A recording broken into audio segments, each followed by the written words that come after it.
मुख्यमंत्री त्रिवेंद्र सिंह रावत करेंगे प्रदेश के जिलों का दौरा। 27 जनवरी से करेंगे सभी जिलों में प्रवास। पहले 28 दिसंबर से था निर्धारित।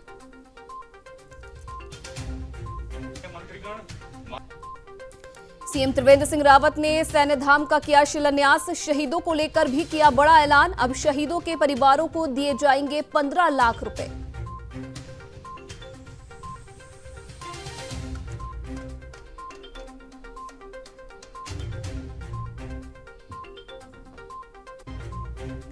देहरादून में नए कृषि कानूनों के विरोध में किसानों का आंदोलन। कानून वापस लेने की मांग को लेकर राजभवन करेंगे कूच। कल गाजीपुर बॉर्डर के लिए रवाना होंगे किसान।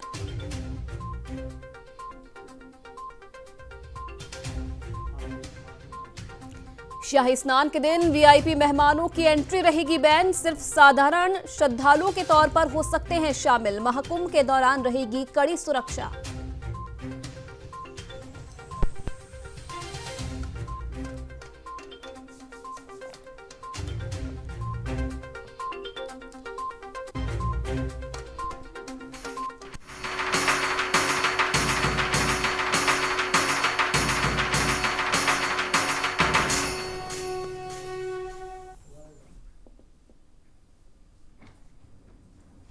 नमस्कार, अपना उत्तराखंड में आप सभी का स्वागत है और आपके साथ मैं हूं आयुषी नेगी। उत्तराखंड की खबरों पर नजर डालेंगे, लेकिन पहले इस वक्त की बड़ी खबर आ रही है। आपको बता दें कि बड़ी खबर इस वक्त की देहरादून से। कृषि कानूनों के विरोध में किसानों का प्रदर्शन। भारी संख्या में गांधी पार्क में किसान एकत्रित हुए हैं। राजभवन के लिए ये किसान कूच करेंगे। कृषि कानूनों के विरोध में राज्यपाल को ज्ञापन सौंपा जाएगा। आपको बता दें कि कल गाजीपुर बॉर्डर के लिए ये किसान रवाना होंगे। तो बड़ी खबर देख रहे हैं आप इस वक्त की देहरादून से, जहां भारी संख्या में गांधी पार्क में किसान एकत्रित हुए हैं। राजभवन के लिए किसान कूच करेंगे और इसी के साथ राज्यपाल को कृषि कानूनों के विरोध में ज्ञापन सौंपा जाएगा। तो वहीं कल गाजीपुर बॉर्डर के लिए ये तमाम किसान रवाना होंगे और वहां मौजूद लगातार जो किसान मौजूद हैं उनका समर्थन करेंगे।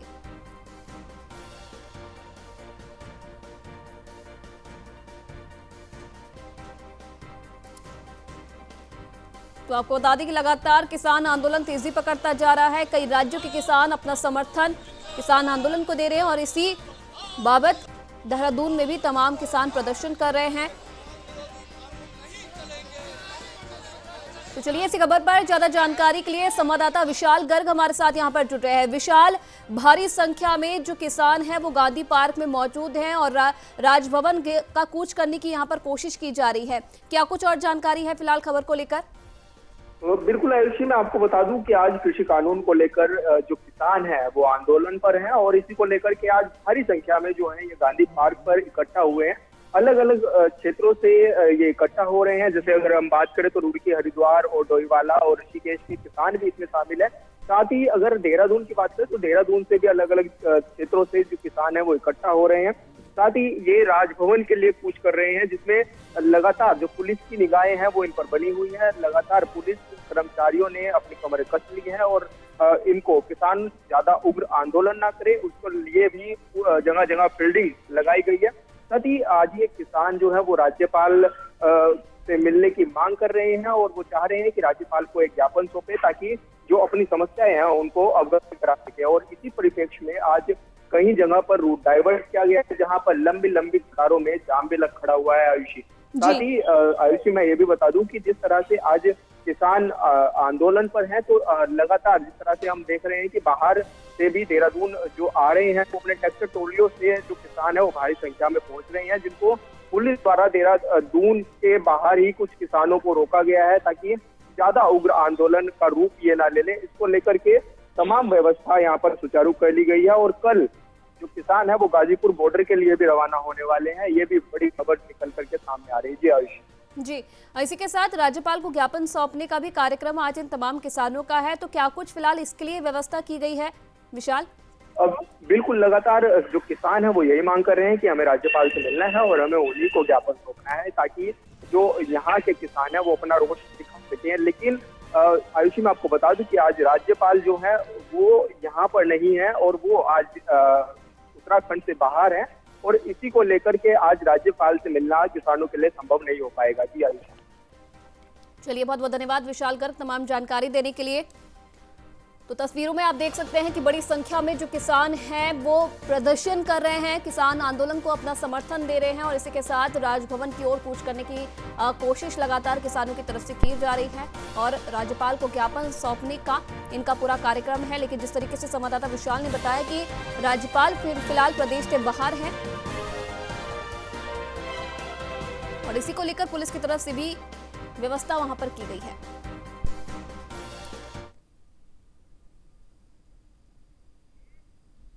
तो चलिए रुक लेते हैं खबरों की ओर।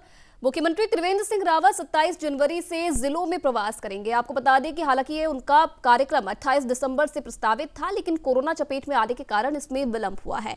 आपको बता दें कि बीजेपी के राष्ट्रीय अध्यक्ष जेपी नड्डा ने पिछले माह उत्तराखंड प्रवास के दौरान सभी जिलों के प्रभारी मंत्रियों को अपने अपने जिलों में प्रवास के निर्देश दिए थे और इस क्रम में मुख्यमंत्री त्रिवेंद्र सिंह रावत का भी 28 दिसंबर से जिलों में प्रवास का कार्यक्रम निर्धारित था, लेकिन इस बीच वो कोरोना की चपेट में आ गए और इसी के चलते 26 दिसंबर को प्रस्तावित बीजेपी की प्रांतीय कोर कमेटी की बैठक भी टल गई थी। हालांकि मुख्यमंत्री के कोरोना को मात देने के बाद हाल ही में उनकी मौजूदगी में पार्टी की कोर कमेटी की बैठक हुई और इसमें सभी मंत्रियों को जिलों में प्रवास के निर्देश दिए गए थे। मंत्रियों की जिला प्रवास कार्यक्रम की मॉनिटरिंग खुद मुख्यमंत्री कर रहे हैं और अब मुख्यमंत्री का भी जिलों में प्रवास का कार्यक्रम निर्धारित किया गया है।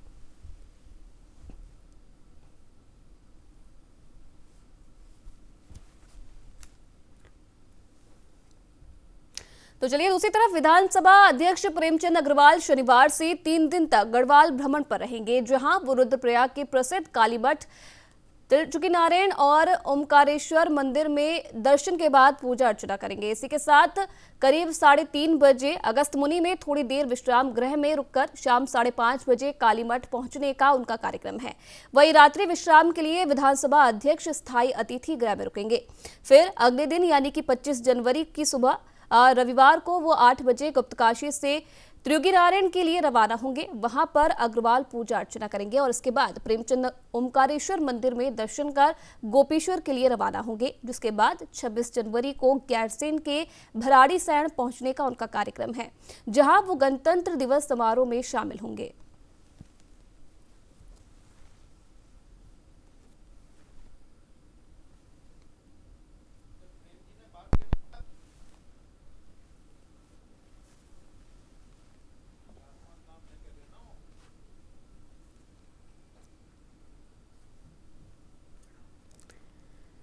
प्रदेश के मुख्यमंत्री त्रिवेंद्र सिंह रावत ने राजधानी देहरादून के पुरुकल क्षेत्र में बनने जा रहे देश के पहले सैन्य धाम का शिलान्यास किया है। आपको बता दें कि 2017 की विधानसभा चुनाव रैली में पीएम मोदी ने उत्तराखंड में 5वें धाम के रूप में सैन्य धाम बनाने की घोषणा की थी और इसी कड़ी में पीएम मोदी के सपने को त्रिवेंद्र सरकार पूरा करने जा रही है। उत्तराखंड अब तक 4 धाम के लिए दुनिया भर में विख्यात है, तो वहीं अब उत्तराखंड की नई पहचान सैन्य धाम के रूप में भी होगी। इस दौरान सीएम ने शहीदों को लेकर भी बड़ी घोषणा की है। सीएम ने कहा कि शहीदों के परिवार को अब 15 लाख रुपए सहायता राशि दी जाएगी। इससे पहले शहीदों के परिजनों को 10 लाख रुपए की सहायता राशि दी जाती थी।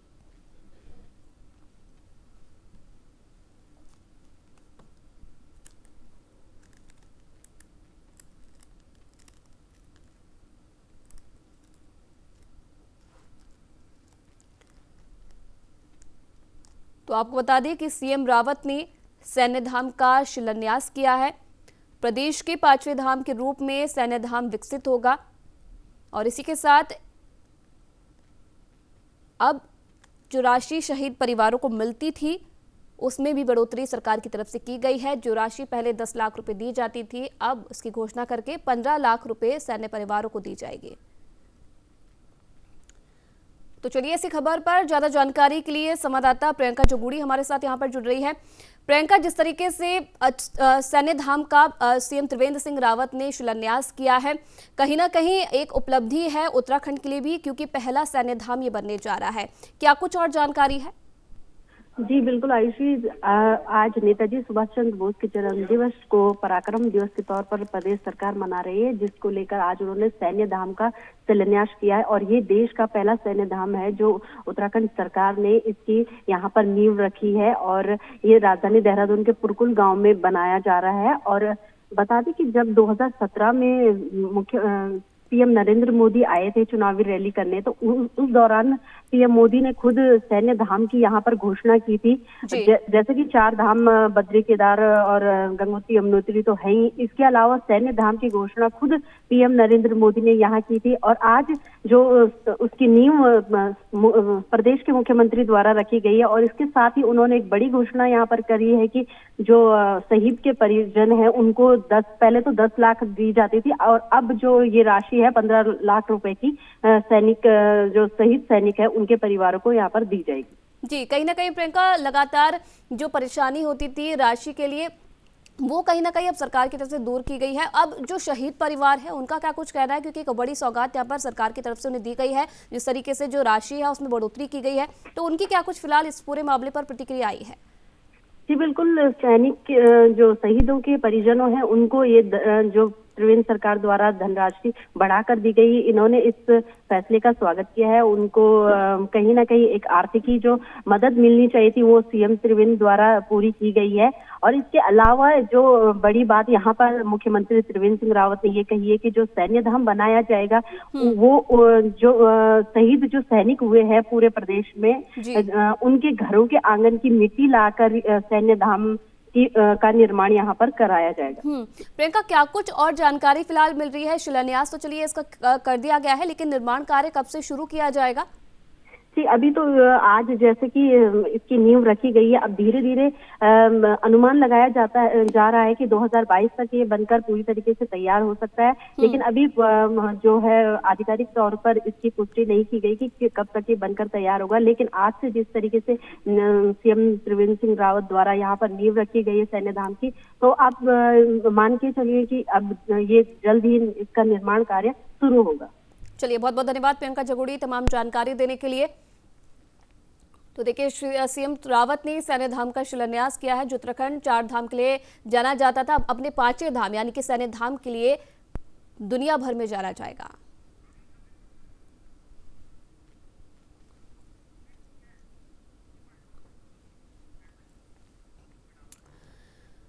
तो वहीं चमोली जिले के नंदप्रयाग सड़क चौड़ीकरण मांग को लेकर शुक्रवार को कई गांवों की महिलाओं और ग्रामीणों ने रैली निकालकर प्रदर्शन किया। इस दौरान महिलाओं ने डेडलेन सड़क चौड़ीकरण की मांग पर कार्रवाई होने तक आंदोलन को जारी रखने की बात कही है।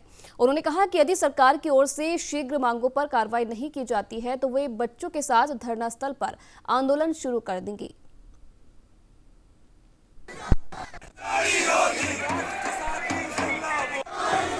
50 दिन से ज़्यादा घाट में सड़क के चौड़ीकरण को लेकर के आंदोलन चल रहा है, उसको हो गए और 2 मुख्यमंत्रियों ने घोषणा की थी, एक सरकार चली गई, दूसरी सरकार का कार्यकाल पूरा होने को। तो ये अपने आप में सरकारों की कार्यप्रणाली पर प्रश्न चिन्ह है कि उनके मुख्यमंत्रियों की घोषणा यदि पूरी नहीं होती है, मुख्यमंत्री कह करके जाएं कि सड़क चौड़ी होगी, मुख्यमंत्री त्रिवेंद्र सिंह रावत तो घाट में लोगों से वोट मांगते हुए कह गए कि मुख्यमंत्री को वो वोट दे रहे हैं, विधायक को नहीं दे रहे हैं, और उसके बाद यदि सड़क चौड़ी होना जैसा मामूली काम नहीं होता है, उसके लिए लोगों को सड़क पर उतरना पड़ता है। तो ये सरकारों के नाकारेपन की, उनके निकम्मेपन का प्रतीक है, ये साफ खुला उदाहरण है, इस बात को मैं कहना चाहता हूँ।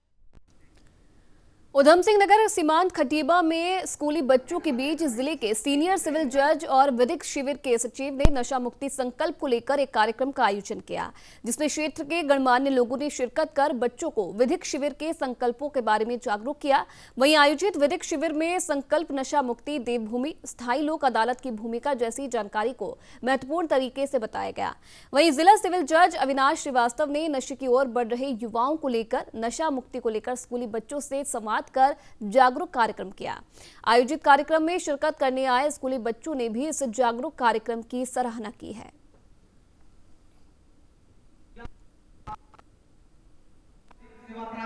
नशे के संजाल से बाहर निकालने के लिए ये राज्य विधिक सेवा प्राधिकरण की मुहिम है, जो हमारे अध्यक्ष जिला विधिक सेवा प्राधिकरण जिला जज उधम सिंह नगर के द्वारा के निर्देशन में चलाई जा रही है, जिसके तत्वावधान में हम विभिन्न विद्यालयों में, गाँवों में, मलिन बस्तियों में जाते हैं और लोगों को ये संकल्प दिलाते हैं, ये याद दिलाते हैं कि यदि आप नशे के संजाल में पड़ेंगे तो निश्चित रूप से हम राष्ट्र, समाज, देश, परिवार प्रगति नहीं कर सकते। और जहाँ तक हो नशे की रोकथाम के लिए लोगों में जागरूकता फैलाना ही हमारा मेन उद्देश्य, मुख्य उद्देश्य। कैंपेन हमें सपोर्ट करते हैं, हमें उसके बताते हैं कैसे ओवरकम करना है एंड रिजल्ट्स भी बताते हैं, और जो बच्चे नहीं पढ़े हैं उनको बताते हैं कॉन्सिक्वेंसेस क्या हैं इसके। तो वो बच्चों के लिए ही साथ साथ फैमिली के लिए भी बहुत प्रॉफिटेबल होता है। ऑल्सो सिर्फ बताना कि ये करो ये मत करो, इट्स नॉट इनफ। उन्होंने हमें ये भी बताया कि हम कैसे उसको कोर्ट में जाके, और अगर हम ये करते हैं तो हमें कैसे सज़ा मिलेगी, सब कुछ उन्होंने हमें एकदम परफेक्टली कंक्लूड करके बताया। वहीं दूसरी तरफ प्रदेश में बीजेपी ने मीडिया में सक्रियता के दृष्टिकोण से प्रदेश प्रवक्ताओं को जिलों का दायित्व सौंपकर 27 जनवरी से जिलों में प्रवास के लिए कहा है। वहीं बीजेपी प्रदेश अध्यक्ष बंशीधर भगत और प्रदेश महामंत्री अजय कुमार के निर्देश पर पार्टी के मीडिया और सोशल मीडिया तंत्र को और अधिक सशक्त करने के लिए बीजेपी मीडिया विभाग के सभी पदाधिकारियों को जिलों में प्रवास के लिए भी निर्देशित किया गया है।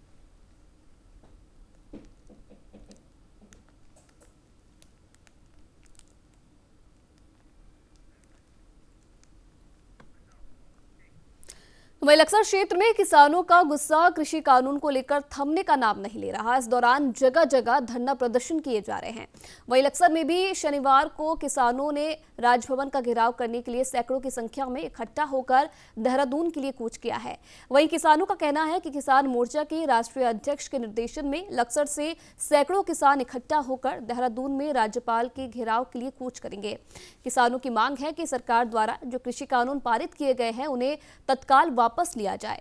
साथ ही ये कानून किसान विरोधी है और जब तक इन कानूनों को वापस नहीं लिया जाएगा तब तक किसान इसी तरह धरना प्रदर्शन करते रहेंगे।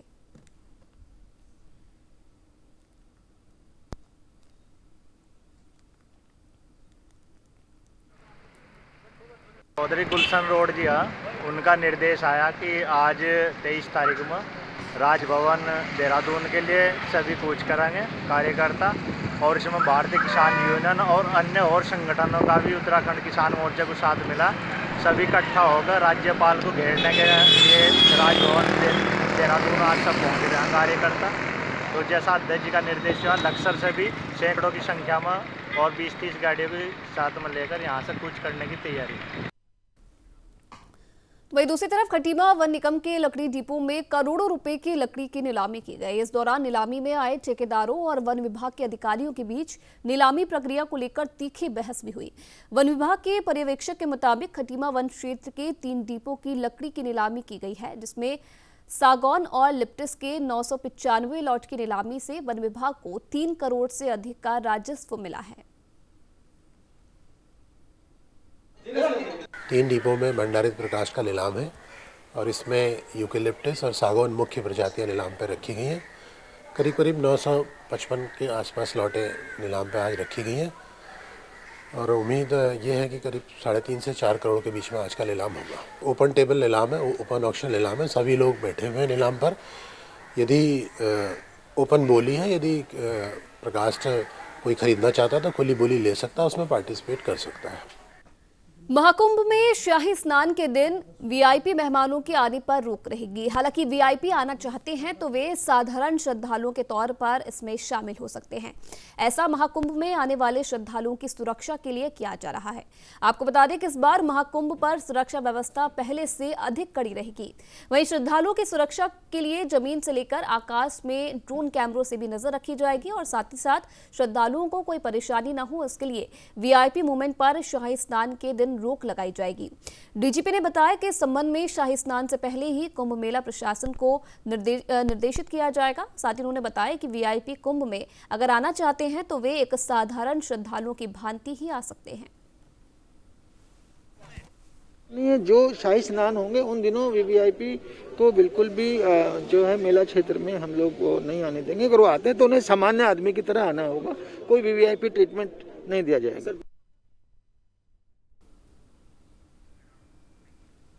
वहीं पहाड़ों में हो रही लगातार बर्फबारी से मैदानी इलाकों में कड़ाके की ठंड पड़ रही है। रोजाना कोहरे के कारण जहां आम आदमी को निजात नहीं मिल पा रही है, वहीं से यातायात भी बाधित हो रहा है। लेकिन राजधानी देहरादून में मौसम ने आज करवट बदली है। आपको बता दें कि सुबह से ही शहर में गुनगुनी धूप से लोगों को ठंड से राहत मिली है। मौसम विभाग के मुताबिक पश्चिमी विक्षोभ के पहुंचने से प्रदेश भर में मौसम बदल सकता है। प्रदेश में पर्वतीय इलाकों में बर्फबारी और बारिश मुश्किलें बढ़ा सकती है, तो वहीं देहरादून और हरिद्वार समेत अन्य मैदानी इलाकों में ओलावृष्टि होने की संभावना है।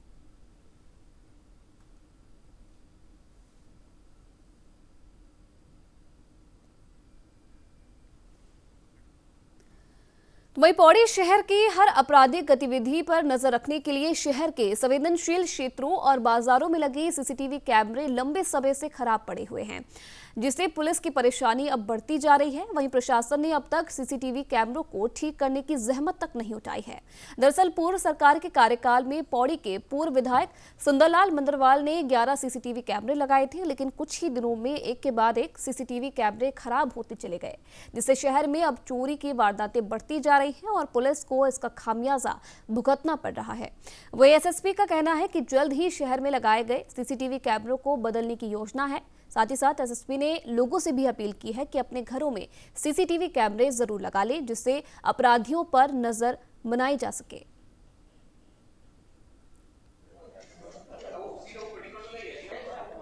हमारा बीट सिस्टम है और हमारा गश्त है, उसको सख्त निर्देश कर रखे हैं। वो अपना क्षेत्र में कोई भी बाहर का व्यक्ति आ रहा है एंड गश्त भी प्रॉपर करे, ताकि कोई भी इंसिडेंट वहां पर हो रहा है, कोई भी सस्पेक्टेड पर्सन वहां पर हो रहा है, वो पुलिस को पहले ही सूचना मिल सके। शहर में सीसीटीवी कैमरा लगे थे, लेकिन वो काम नहीं कर रहे हैं। उसको हमने अभी एक प्रस्ताव बनाया है उसको रिपेयरिंग के लिए, वो भी अभी जल्दी से जल्दी उसको बनेगी। तो वही लाल कुआं क्षेत्रीय विधायक और वन विभाग की टीम ने लाखों रुपए से बने सोलर फेंसिंग प्रोजेक्ट का उद्घाटन किया है। इस दौरान विधायक नवीन दुमका ने कहा कि इस फेंसिंग से जंगली जानवरों से ग्रामीण की फसलों को पहुंचाए जाने वाले नुकसान को बचाया जा सकेगा। वहीं प्रभागीय वन अधिकारी संदीप कुमार ने बताया कि हल्दूचौड़ क्षेत्र की ग्राम सभा बच्ची धर्मा क्षेत्र से शुरू हुई सोलर फेंसिंग क्षेत्र के कई गाँवों को कवर करेगी और इन गाँव में हाथियों के झुंड किसानों की फसल आए दिन बर्बाद करते हैं। हमारी रात्रि में भ्रमण कर रहे थे और हाथी के साथ एक फाइट ही कर रहे थे 2 सालों से। तो आज काश्तकारों के चेहरे में हंसी है कि वो लोग चैन की नींद सोएंगे और हाथी का मूवमेंट भी चेंज हुआ है। जी जरूर, काफ़ी माननीय क्षेत्रीय विधायक जी ने और फॉरेस्ट डिपार्टमेंट ने सहयोग दिया है। अब इससे हम कुछ भी कर सकते हैं, लेकिन काश्तकारों की नींद जरूर चैन से आएगी। तो अभी इस पूरे टोटल एरिया को हमने फिर थोड़ा सा सर्वे किया और सर्वे में ये पाया गया कि लगभग जो है 17 से 18 किलोमीटर जो है एरिया है, लंबा एरिया है, जिसमें जो है विभिन्न तरह के उपचार किए जाने होंगे ताकि इसको हाथी और ह्यूमन कॉन्फ्लिक्ट को कम किया जा सके। तो इसमें लगभग जो है 10 से 12 किलोमीटर का हमारा सोलर फेंसिंग का है और लगभग 4 से 5 किलोमीटर का जो है हमारा खाई खुदान है, जो हम ऑलरेडी शुरू कर चुके हैं। और इससे जो है लाभ ये होता क्योंकि ये टेंटिकल फेंसिंग है। टेंटिकल फेंसिंग में ये पर्टिकुलरली हाथी के लिए होता है और इसमें हाथी जो है एक बार जब उसको एक माइल्ड सा करंट लग जाता है तो 1-2 बार जब उसको लग जाता तो वो उस एरिया में नहीं आता। प्रधानमंत्री राष्ट्रीय बाल पुरस्कार 2021 के लिए देहरादून के 15 साल के अनुराग रमोला का चयन हुआ है। कला और संस्कृति के क्षेत्र में उत्कृष्ट कार्य करने के लिए टिहरी के प्रतापनगर निवासी अनुराग रमोला को सम्मान दिया जाएगा। गौरतलब है कि अब तक अनुराग 235 से अधिक अवार्ड को जीत चुके हैं, जिसमें राष्ट्रीय, अंतर्राष्ट्रीय और राज्य स्तरीय लेवल के पुरस्कार शामिल है। इतना ही नहीं, अनुराग ने वर्ल्ड बुक ऑफ रिकॉर्ड में भी पुरस्कार हासिल किया है। आपको बता दें कि महिला एवं बाल विकास मंत्रालय हर साल अलग अलग श्रेणी में विशिष्ट योग्यता रखने वाले बच्चों को प्रधानमंत्री राष्ट्रीय बाल पुरस्कार प्रदान करता है। पुरस्कार के तहत अनुराग को 1 लाख रुपए, मेडल और सर्टिफिकेट दिया जाएगा। वहीं अनुराग रमोला ने बताया कि 26 जनवरी को राष्ट्रपति रामनाथ कोविंद वर्चुअल रूप से उन्हें सम्मानित करेंगे। इससे पहले 25 जनवरी को प्रधानमंत्री नरेंद्र मोदी विजेताओं से वर्चुअल माध्यम से बातचीत करेंगे।